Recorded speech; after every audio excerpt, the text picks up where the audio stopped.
Today on Growing Bolder, meet Suzy Toronto, an artist and author who will inspire you to invest in yourself, pursue your passions, and follow your dreams. I knew that I could help women who were struggling. It didn't matter what anybody said to me. I believed in what I was doing. Explore the Everglades through the lens of world-renowned photographer Clyde Butcher, who's using his creative gifts to change the environment. And the comeback queen, a competitive rower and an artist named Jamieson Thomas, shows us that it's never too late to take a second chance on our goals. Her story of perseverance is coming up on Growing Bolder. We're not made to withdraw from life. We're made to seize each moment and to value every breath. We're made to be bold, to take risks, and to help others. We are the most creative, fearless, passionate being that has ever walked the face of the earth. Don't identify with limitation. Embrace possibility. This is not the beginning of the end. This is the beginning of what's next. This is Growing Bolder. Support for Growing Bolder provided by A financial plan should help grow and protect your money. An annuity can help cover essential expenses in retirement. You can find a financial professional to show you how at protectedincome.org. Hi, I'm Mark Middleton, and this is Growing Bolder. Today we're going to explore some of the many benefits of creativity, which is actually one of our most important human gifts.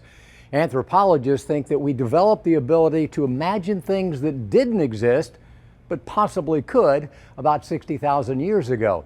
That led to the creation of mythology, gossip, lying, and eventually storytelling. The ability to fabricate stories, to imagine alternative scenarios, is what they believe led to the rapid evolution of our brains and is actually responsible for all of human progress. It's our stories that changed our brains and ultimately our reality. It's our innate creativity that separates us from all the other animals. And don't say, yeah, but I'm not creative, because you are. It's standard equipment. It comes with a whole human package. Of course, creativity expresses itself in many different ways, but we're all creative beings, and that's important because creative engagement has been linked to our brain health, to lowering our blood pressure, to a dramatic reduction in stress, and more overall happiness. Our Amy Sweezy saw the power of creativity when she met Suzy Toronto. Chances are, if you've perused a beachside shop or wandered through a Cracker Barrel store, you've seen the artwork of Suzy Toronto. Her signature wonderful wacky women designs, which decorate books, cards, calendars, stationery, and a variety of other collectibles, are sold all over the world. Her goal is to make people laugh and encourage all of us to take ourselves a little less seriously. It was during a school drawing contest in second grade that Suzy Toronto realized she had a skill that others did not. And I remember stopping and looking around, and I thought, I am so gonna win this. Her talent descended from her grandfather and mother, who were both artists, which guided Suzy to selling her work at art shows. I was raised by a mother who taught me to believe in myself. And probably the greatest blessing I have is the fact that I was raised to believe I could do anything and that I could overcome anything and I could accomplish anything I wanted to. That belief led her and her husband to take out a home equity loan to self-publish Suzy's first book. I was thrilled, excited, scared. You know, my heart was beating in my chest. And then a month later, when 5,000 books arrived in my garage and I went into sheer panic mode about how I was going to get rid of these and how I was going to pay off the mortgage on the house with that. Suzy knew she was onto something with her book, containing not only her artwork, but also poems and stories with positive messages, which she was convinced resonated with women. I knew that I could help women who were struggling. I knew that I could inspire women. I knew that I could console them. I knew that I could relate to them. And so that kept me moving forward and not getting discouraged, because it didn't matter what anybody said to me. I believed in what I was doing. Remarkably, those first 5,000 books sold in just a matter of weeks. They paid off the loan, and Suzy vowed to never be in debt again. I was working 7 days a week, putting in 18-hour days. But it was important to me not to get in debt over my head. I didn't want to do that. I didn't want that stress on me. So it was a journey. It was a hard journey, but I believed in myself. I believed that this message needed to get out. Suzy's message went in more books, cards, calendars, keepsakes, and many more giftable items meant to inspire and encourage people to live a life worth loving. I just feel so incredibly blessed to be able to walk this path right now. I know in many ways it's a path that I've chosen, that I've forged through the forest myself, and yet every morning I wake up and I kid you not, I say to my husband more often than not, can you believe that this is our life? Can you believe that I get to make a living inspiring people? Sure, Suzy finds encouragement in the happy times, but she also uses life's trials and tribulations for inspiration. Her daughter died of breast cancer last year at the age of 50. To this day, I don't remember her ever complaining about the effects of the chemo, the effects of the radiation, all the drainage tubes that were always hanging out from all over the place. She never complained, never. She always saw the joy in everything. I'm so proud of her. She died a survivor. She died a survivor of spirit. Suzy also perseveres through severe pain caused by Lyme disease. She was bit by ticks at an art show several years ago. I have real bad neuropathy in my hands and feet.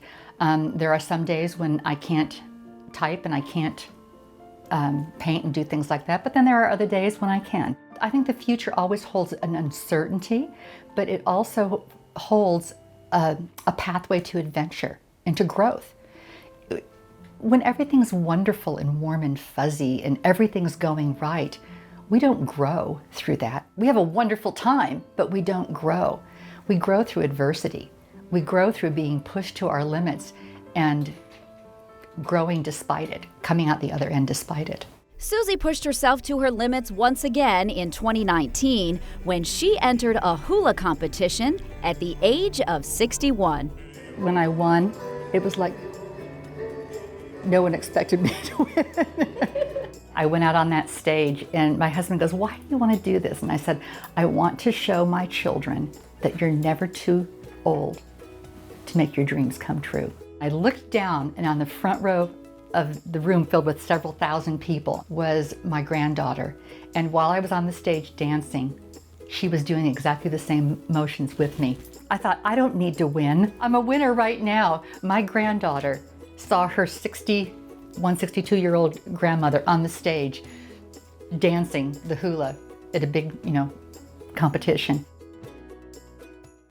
Suzy took her creative abilities and fine-tuned them into a career she loves while sharing a message that drives her heart.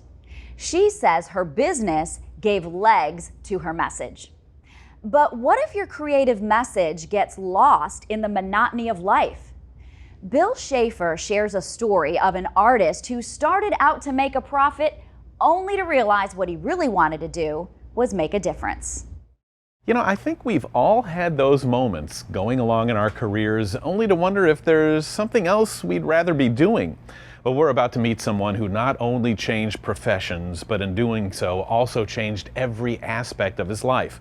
Clyde Butcher is a legendary landscape photographer. In fact, he's considered a modern-day Ansel Adams. Focusing much of his work on the Florida Everglades, he uses his art to express his feelings as a conservationist and, most of all, a humanitarian.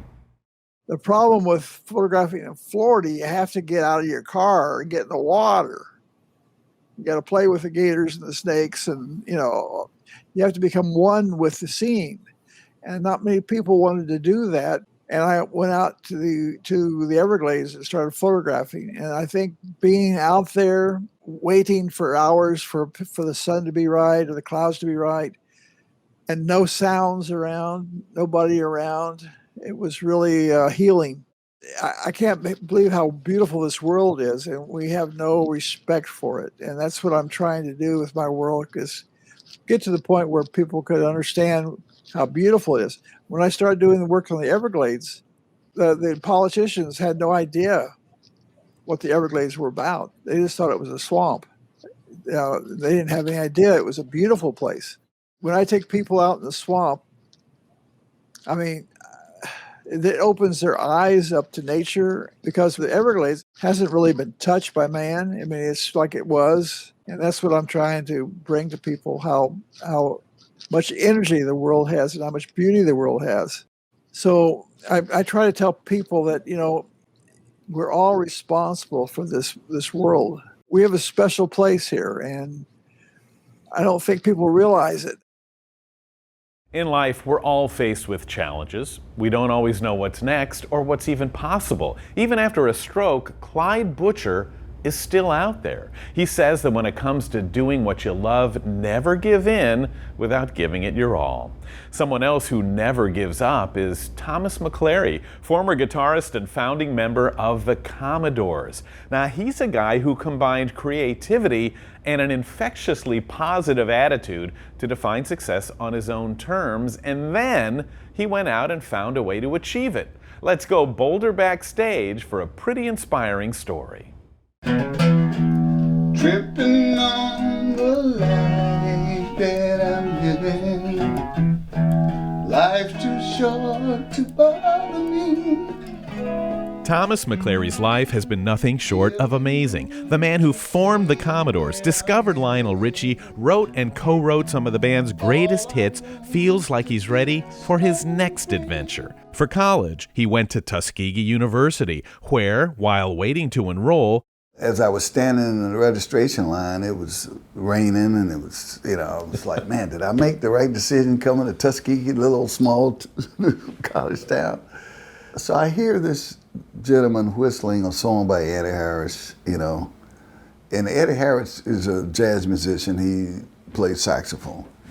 And this guy was whistling all the nuances in the solo and everything, So I'm like, whoa. So I turned to him and I said, hey, are you a musician? He was very shy, he's like, looked down and all this. This is not really. I said, well, I'm trying to find some band members, because I'm gonna put a band together, and we're gonna be the Black Beatles. He looked at me like I was crazy. This guy was Lionel Richie, that was Lionel Richie. That was Lionel Richie, that's how we met. No one, including Lionel himself, had any idea that he would one day become one of the greatest talents in the industry. In fact, it might never have happened if it wasn't for McClary. And the whole way that worked, Lionel, when you guys put the first couple incarnations of the band together, he was a sax player. Yeah, that's exactly right. He wasn't the singer. No, he wasn't. Until one morning you heard him in the shower. Yes. Is that real? That's real, man. I heard this guy singing in the shower, and I go, hey, you can sing. With their new lead singer and band members handpicked by McClary, everything clicked, and they decided to go for the big time and headed for New York. We just barely made it in because we didn't have enough money to get through the toll booth. It was that bad. It was that bad. It got worse when someone stole their gear. So now we're in New York, no equipment, no money. Empty-handed, they went to a Harlem hotspot called Small's Paradise, where they couldn't believe they ran into a guy trying to sell something. And we go, man, that's our equipment. And he had some of our uniforms too with the cleaner's tag still on it. What did he want for it? The equipment? $50. You don't have 50 We don't have $50, Bill. We don't have $50. What they did have was a little bit of luck when someone who saw the whole thing go down lent them the money and said, I know the management very well here. When that band takes a break, I'm going to have you guys go in there, and if you're not the Black Beatles, you're going to be in trouble if you can't play for real. We came out with all this energy and singing and dancing and lit the place up. They went nuts. And the gentleman that loaned us the $50 wound up becoming our manager, Benny Ashburn. The Commodores were unstoppable, and in 1977, they cemented their place among the best with the hit single, Easy. It was you who recorded what most agree is the greatest guitar solo Man, that's really in music. Well, you know, that was my first time getting a write-up in Rolling Stone magazine. And as a musician, you know, you're like, it's not bad. It's a classic solo that will withstand the test of time.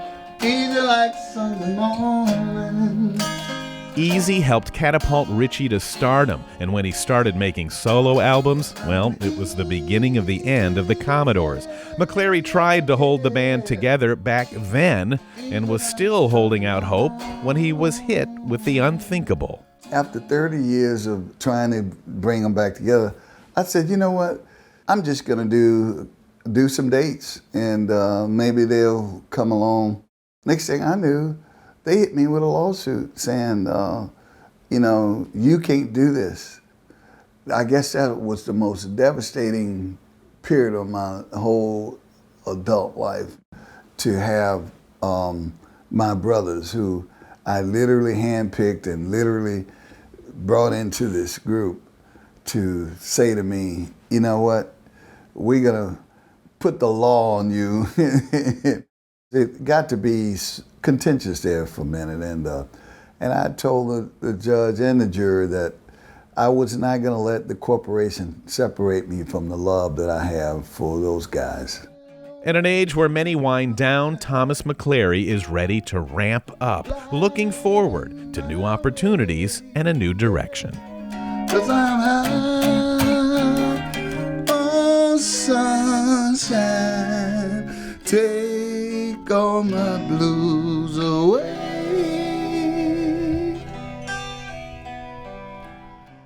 They call him T-Mac, Thomas McClary. What a guy. You know, he's put together a kickin' hot band, too, with his kids. Really talented, getting ready to tour, so keep an eye out for them. And try to remember, the next time you get knocked down, think of McClary and find a way to get back up. And here's Mark with another great example. You know, most of us are actually pretty good at giving advice, but how many of us listen to our advice and actually heed our own words? Jamieson Thomas was at a crossroads. A bad car accident took away her ability to compete in rowing, and a lack of confidence kept her from pursuing her passion in painting. One day she realized that her words were inspiring and encouraging others, so why not herself? Why was she ignoring her own advice? It's 6 o'clock in the morning, and Jamieson Thomas is getting back on the water after a long and painful recovery from a major traffic accident in which she was rear-ended by a driver who was texting. For a year, I've woken up with pretty serious aches and pains, and couldn't lift my arm, couldn't lift my leg, couldn't turn my neck at all. And the doctor said that people who have been in a car accident like I was in usually claim disability and never compete again. And I shrugged my shoulders and I said, that's not me. So here she is, after months of physical therapy, a lone figure on a quiet lake, determined to recapture the speed and the power that led her, at the age of 56, to win the U.S. singles sculling title in her age group, a performance that earned her the coveted Water Dancer Award for the fastest female rower at the U.S. Masters National Championships. Jamieson, Jamie to her friends, is actually in the midst of two major comebacks. This one, in which she takes her strokes on water, and this one, in which she takes her strokes on canvas. Jamie studied art and business at Skidmore College, and when she graduated, her heart was in her art, but it was the risky path. I didn't have the security and the confidence that you need really to go out and attack the art world in New York. So she traded her studio for an office and got busy making a living and raising a family. The years turned into decades, but the dream of becoming an accomplished fine artist never left. When she took a job at a major art museum, she began to listen to her own voice. And I was helping all these local artists to show their work and giving them advice on how to get to the next level. And I thought, I'm telling them what I need to be doing. And I kept saying to myself, you should really start listening to what you're telling everybody else. Do what you love. She also reflected on what she accomplished in rowing and what she learned about herself along the way. I never should have gotten to where I got to. I never thought I would be able to accomplish what I did, but I did it, and so I'm taking all that skill base and knowledge and belief that I can do this, I can get through it, and I can become what I want to be. In her mid-50s, she finally made the commitment to her art that she was unable to make in her early 20s. It's not going to be easy, but I'm going to do it, and I have that deep inside me because I learned from rowing that I can.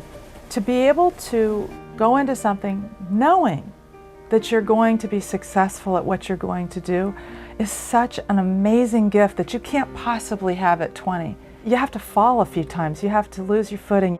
Truth is, Jamie has always been a bit of a risk taker. She got her pilot's license at 16 and became an aerobatic pilot. She's also an adventurer who has climbed Mount Rainier. But committing to her art is maybe her biggest risk because it's also her greatest love. But where to begin? Where to focus her many creative talents? Honing in on what was going to be first was really difficult. So the first thing were these guys that I'm sitting next to. And describe what these guys are. These are my bloomers. She loves combining text with sculpture, and while she prefers to let others discover the meaning of her paintings, she will say this.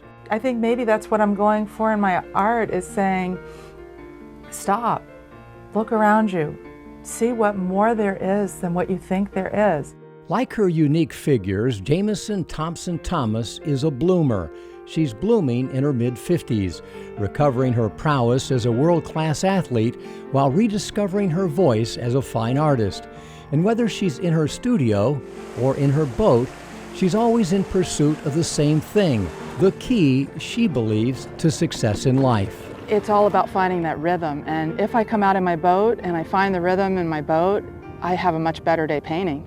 Absolutely. As she takes one stroke after another, as she navigates two major comebacks, it's obvious that Jamieson Thomas has found her rhythm, all because she found the courage to seize the day.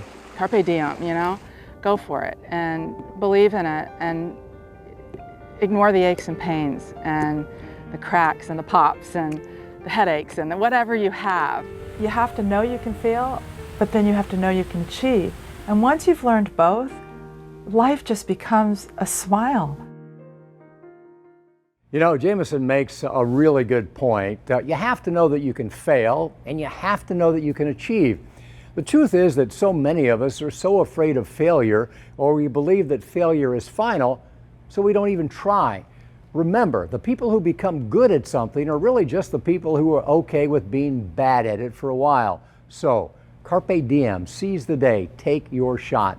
And here's some more good news. The benefits of creative engagement are not confined to those who actively make art. Simple, passive enjoyment of the arts is good for your health. Researchers have found that observing great nature and art both boost the immune system. In other words, seeing the Grand Canyon, visiting the Sistine Chapel, or listening to Ave Maria all have the ability to lower levels of chemicals that can cause inflammation and trigger diabetes, heart attacks, arthritis, Alzheimer's, and other illnesses. But don't let that discourage you from actually picking up a paintbrush or learning a musical instrument, because you can do it and you can benefit from it. We can't let an ageist culture convince us that creativity has an age limit. We can become even more creative as we age. The problem is that many of us simply stop exercising that part of our personality. When we were kids, creativity was part of the everyday curriculum in every elementary school in America. We drew, we danced, we sang. We acted, we wrote poems, and we played musical instruments. But eventually, if we didn't show exceptional ability, they told us to stop. So start coloring outside the lines, because that's growing bolder. We'll see you next time.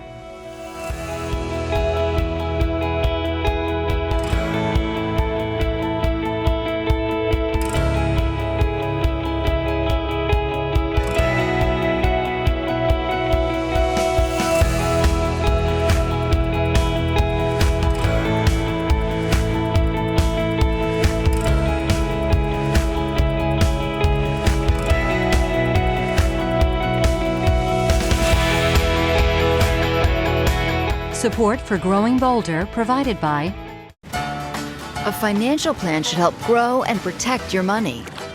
An annuity can help cover essential expenses in retirement. You can find a financial professional to show you how at protectedincome.org. Watch previous seasons of Growing Bolder plus bonus stories via our new free streaming app. More information at growingbolder.com/TV. And you can get inspired to plan your what's next when you connect with the Growing Bolder community on Facebook. Show the world you're growing bolder with official Growing Bolder products. Growing Bolder tees and hats are available for $25 each. Custom mugs are $15, and inspiring Tear and Share postcards featuring original artwork and bold messages are $15 plus shipping and handling. All items are available at growingbolder.com/shop.